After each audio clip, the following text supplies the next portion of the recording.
قبیلہ بنو عمر بن عوف کی صلح کروانے کے لیے حضور تشریف لے گئے تو واپس آتے آتے دیر ہو گئی، تو حضرت صدیق اکبر رضی اللہ تعالیٰ عنہ مصلی پہ نماز پڑھانے کے لیے، تو جب نماز پڑھانے کے لیے کھڑے ہوئے اتنے دیر میں حضور بھی تشریف لے آئے۔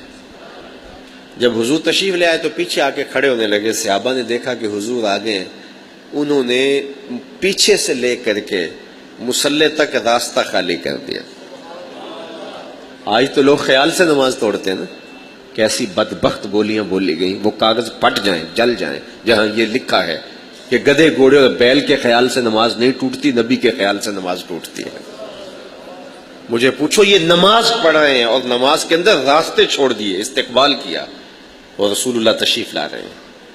حضرت ابوبکر صدیق نماز پڑھتے تھے، لا یلتفت یمینا ولا یسارا، دائیں بائیں نہیں دیکھتے تھے، تو وہ اپنے دھیان میں نماز پڑھا رہے تھے اور حضور آ کے پیچھے کھڑے ہو گئے، اور صحابہ سمجھتے تھے کہ صدیق اکبر انہماک میں ہیں، تو انہوں نے اپنے ہاتھوں کی پشتوں پہ دوسرے ہاتھ مارنے شروع کر دیے۔ جب یوں ماجرا ہوا تو حضرت صدیق اکبر سمجھ گئے کہ کوئی غیر معمولی واقعہ ہو گیا، تو آپ نے جو ہے وہ گوشہ چشم سے پیچھے دیکھا تو حضور کھڑے تھے۔ تو حضرت صدیق اکبر نے مصلی سے پیچھے سرکنا شروع کیا، تو حضور نے اشارے سے کہا کہ تم کھڑے رہو، پڑھاؤ نماز۔ لیکن حضرت ابوبکر صدیق نے دونوں ہاتھ کھڑے کر کے اللہ کی بڑائی بولی، اللہ اکبر کہا، گویا حضور کا شکریہ ادا کیا، اور پھر پیچھے آگے حضور مصلی پہ آ گئے۔ نماز پڑھی گئی، سلام پھرا، تو حضور نے کہا، ابو بکر جب میں نے تجھے کہا تھا کھڑے رہو تو تم پھر پیچھے کیوں آ گئے؟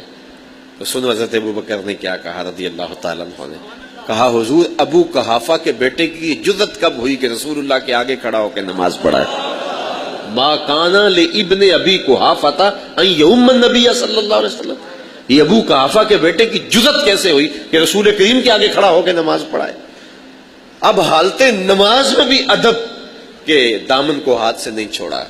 اور آپ جانتے ہیں صحابہ تو بات کرتے تھے تو پہلے بولتے تھے، فدا کا امی و ابی یا رسول اللہ، میری ماں بھی آپ کے قدموں پہ قربان ہو، میرا باپ بھی آپ کے قدموں پہ قربان ہو۔ تو یہ ان کا انداز محبت ہے، اور یہ بھی کبھی بھی قضا نہیں ہوتا تھا۔ جانتے ہیں آپ جب غار ثور میں حضور علیہ السلام اور سیدنا صدیق اکبر پہنچے تو حضرت ابوبکر نے رضی اللہ تعالیٰ عنہ نے کہا کہ آپ حضور باہر ٹھہرے، میں دیکھوں کہ اندر کوئی موذی شے تو نہیں ہے، اور گئے تو دیکھا سوراخ تھے، اپنا امامہ پھاڑ کے جگہ جگہ اڑس دیا، ایک یا دو سوراخ بچ گئے تو وہاں اپنی ایڑیاں ڈال دی، اور پھر کہا جان عالم اندر تشریف لائیے۔ تو حضور جب تشریف لائے تو حضرت ابوبکر صدیق کی ران پہ حضور نے سر انور رکھا اور حضور محو استراحت ہو گئے، اور سانپ نیچے سے سارے سوراخ بند پاتا ہے، اور جہاں انسانی گوشت دیکھا تو اس نے ڈنگ لگانا شروع کیا، ایک سانپ اور دوسرا پہاڑی سانپ، اس نے جب ڈنگ لگایا نا تو حضرت ابوبکر صدیق نے اپنی ٹانگ کو جنبش نہیں ہونے دی، اس ڈر سے کہ کہیں حضور بیدار نہ ہو جائے۔ ساری توجہ ادھر رہی کہ میری ٹانگ کو جنبش نہ آئے اور حضور بیدار نہ ہو جائیں، توجہ ادھر لگی رہی، زہر سرایت کیا تو آنکھوں سے بے اختیار آنسو ڈلے اور حضور کے رخسار پہ گرے۔ حضور بیدار ہو گئے اور کہا، مالک یا ابا بکر، ابو بکر کیا ہوا؟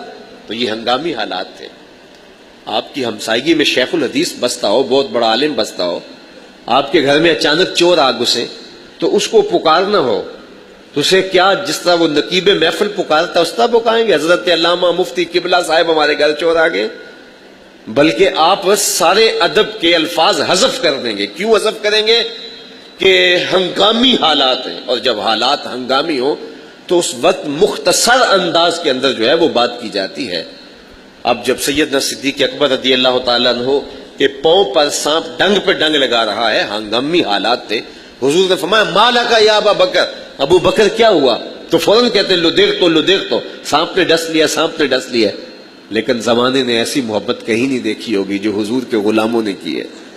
تو اس مشکل وقت بھی ادب کا طریقہ نہیں چھوڑا، وہ اسلوب محبت نہیں چھوڑا۔ عرض کی، فدا کا امی و ابی یا رسول اللہ، لو دیکھ تو، حضور میری ماں بھی آپ کے قدموں پہ قربان ہو، میرا باپ بھی آپ کے قدموں پہ نچھاور ہو، مجھے سانپ نے ڈس لیا ہے۔